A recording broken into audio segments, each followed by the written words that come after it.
S K പൊറ്റക്കാടിൻ്റെ തെരുവിൻ്റെ കഥ. കടപ്പുറത്തെ customs ഓഫീസിലെ ഗുദാം ക്ലർക്കാണ് ഓമഞ്ഞ്. ശരിയായ പേര് ലാസർ. തടിച്ചു വെളുത്ത് സ്വല്പം പൊക്കമുള്ള ഒരു 48കാരനാണ്. പലയിടത്തും ദുർമേധസ് ഒട്ടിക്കൂടി. മൂപ്പരുടെ ദേഹം കഴയും മുഴയുമുള്ള പ്ലാത്തടി പോലെയായിട്ടുണ്ട്. ചീനച്ചട്ടിയുടെ വലുപ്പമുള്ളൊരു കൊമ്പയും ഇടതുകാലിൽ ഇരുനാഴി വണ്ണത്തിലുള്ളൊരു മന്തും മുട്ടുകവിഞ്ഞ് കിടന്നൊരു വരയൻ ഷർട്ടും അകത്തും പുറത്തുമായി 6-7 കീശകൾ തുന്നിപ്പിടിപ്പിച്ച ചാണക നിറത്തുള്ളൊരു കൂറ്റൻ കോട്ടും. കുടുക്കിടാറില്ല.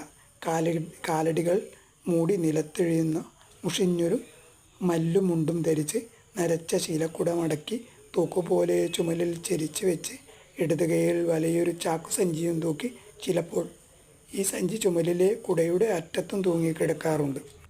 ഇടയ്ക്കിടെ നാക്ക് കുറേശ്ശെ പുറത്തേക്ക് നീട്ടി എന്തോ ചവച്ച് നുണച്ചുകൊണ്ട് മുഖമുയർത്ത് സദാ നാലുപാടും നോക്കി അലസതയോടെ നീങ്ങുന്ന ഓമഞ്ചി തെരുവിൽ വൈകുന്നേരം ഒരു വിനോദ കാഴ്ചയാണ്. ലാസറിന് 2 പരിഹാസ പേരുകളുണ്ടായിരുന്നു. ഓന്തു എന്നും മന്ദുകാൽജി എന്നും. എപ്പോഴും എന്തെങ്കിലും വായിലിട്ട് ചവച്ച് നാക്ക് നീട്ടി നടക്കുന്നത് കൊണ്ടാണ് ഓന്തു എന്ന പേർ ശ്രദ്ധിച്ചത്. മറ്റേ പേരിൻ്റെ കാരണം വ്യക്തം.